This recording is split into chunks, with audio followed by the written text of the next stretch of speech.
आपण बघत आहात AKP न्यूज मराठी, आपला आवाज आपली ताकद। सबस्क्राइब करा, शेअर करा, लाईक करा। AKP news Marathi.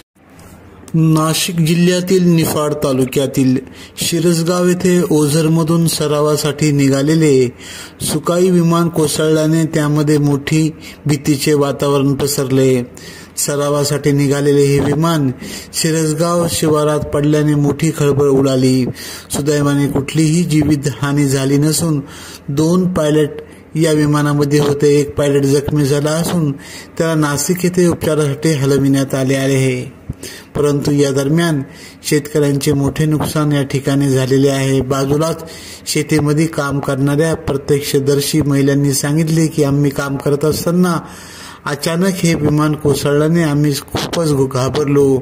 या विमानाचे पार्ट आजूबाजूच्या शेतात पडल्याने मोठे नुकसान झालेले आहे, परंतु कुठलीही जीवित हानी झाली नाही। हे मोठे भाग्य समजावे लागेल। AKP न्यूज साठी ब्युरो चीफ अनवर खान पठाण, नाशिक।